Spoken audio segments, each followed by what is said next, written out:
You are listening to the Inspiring Your Shine podcast with personal growth mentor Rebecca Kesselberg, where you will be empowered with the truth to live authentically, abundantly, and on purpose, creating a foundation for six-figure success in your business by helping you be authentically you. Hello and welcome to Inspiring Your Shine. This is Rebecca, your personal growth mentor, and today I want to talk about clearing your path to success. I learned a few lessons when I was traveling back from California. I wanted to share some of these somewhat humiliating stories with you to help you to understand some of the things you may need to consider and what you may need to clear and be clear on in your path to success. So my first story is that I had went on a short 5-day trip, and as always, I overpacked. I packed a full suitcase for a carry-on. I was flying Southwest, but I had chose not to check my bag just because I don't like to take the time that it takes to go and get your bag from baggage claim. I hate waiting. I'm impatient, so I just decided to bring my bag onto the airplane with me. Well, going there, everything went perfect, but on my way back, I was in a little bit of a hurry to get to the airport, so I didn't take as much care with packing my bag, and I hadn't brought anything extra with me, but there were certainly things that I should have never brought in the first place. I only wore about half of the things that I brought, and I should have left things behind. As I get to Southwest and I am going down the road trying to find my seat, I get about halfway into the airplane and I see a seat, so I just decide I'm going to go ahead and take that because it was the first place that I saw the above storage bin was open for me to put my bag up there. Well, I go to try to put my bag up there, and of course it does not fit because I did not pack as tight and I had put things in different places, so it is not fitting.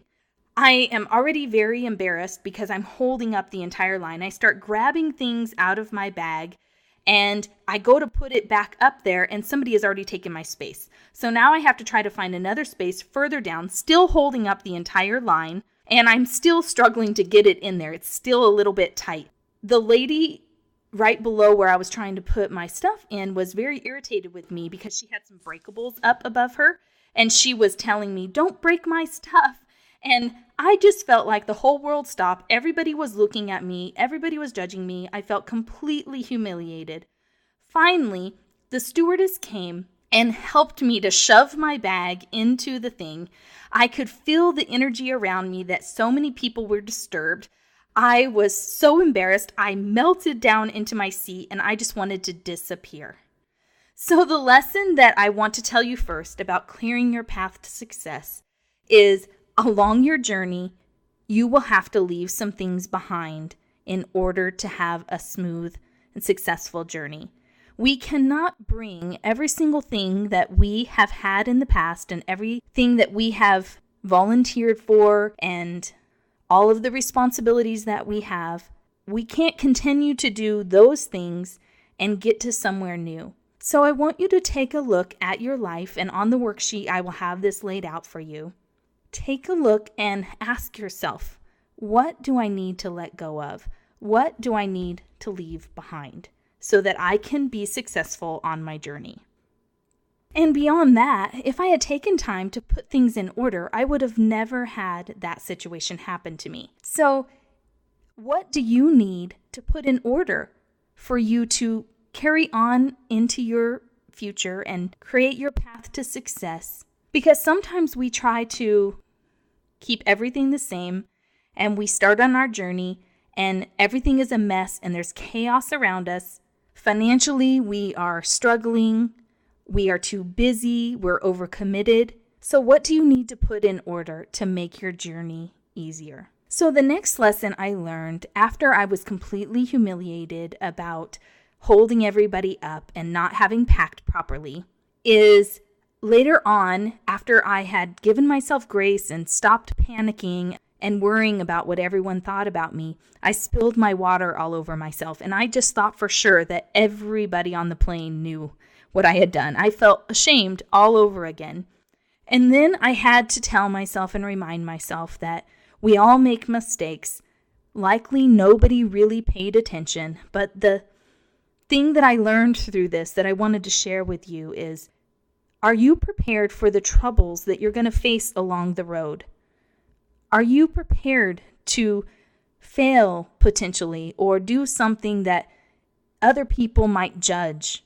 Or are you so concerned about what everybody else thinks that you're unwilling to put yourself out there? It's not comfortable. And I hate the idea of someone else judging me. For so many years, I tried to be perfect.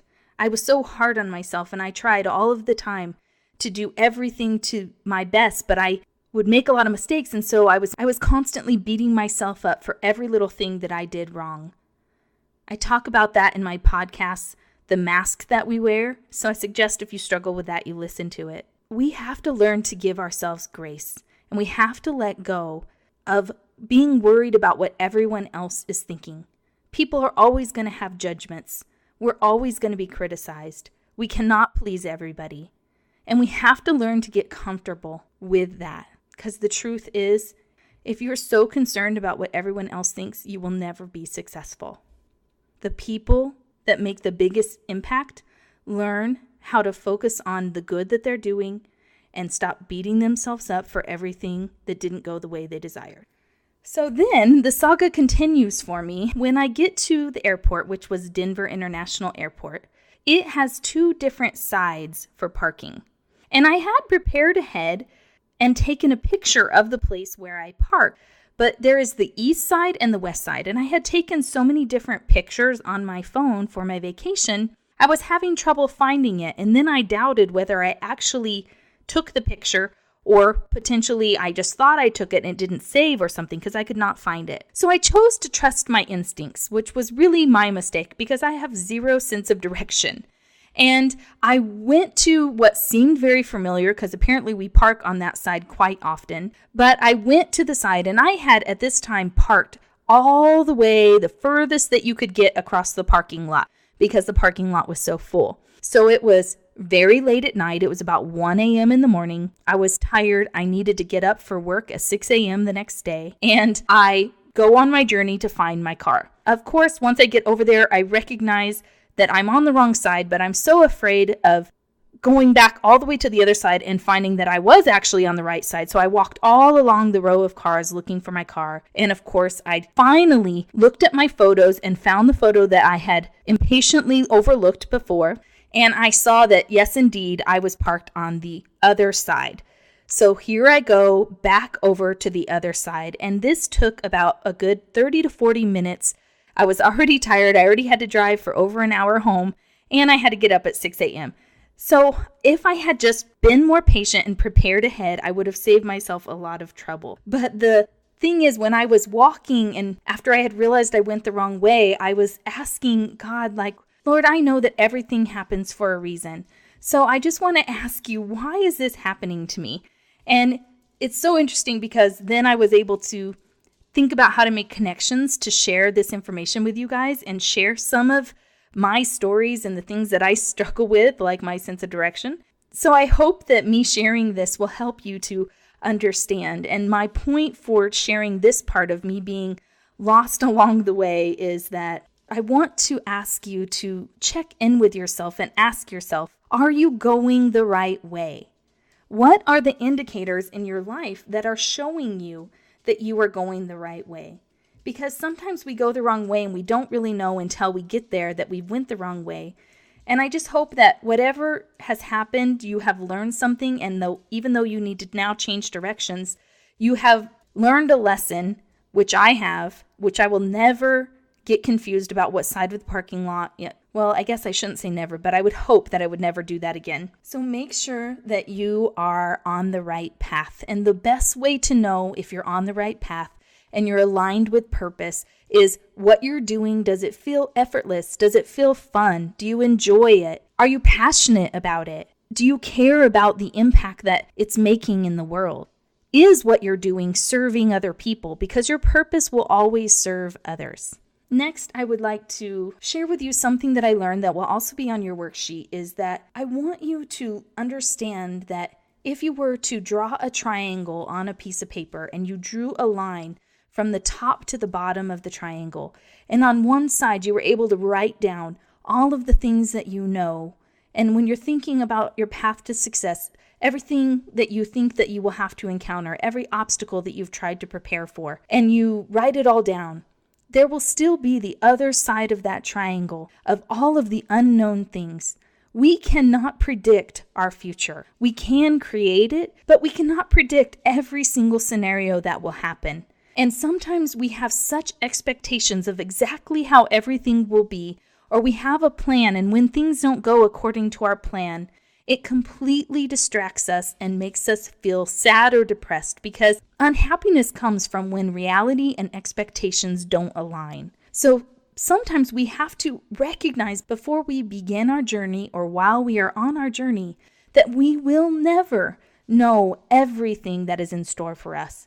And honestly, for most of us, if we were to know the price that we would have to pay and everything that we would have to overcome and face on our journey to success, we never would have taken the path that we did. So this is something else that I learned while I was in California on my rest and renewal vacation. And that is that my friend and I had church on the beach. We listened to Rick Warren's message, and he has a church called Saddleback. We had printed out the worksheet, and we had the best time listening to the sermon with our toes in the sand and the word in our hand.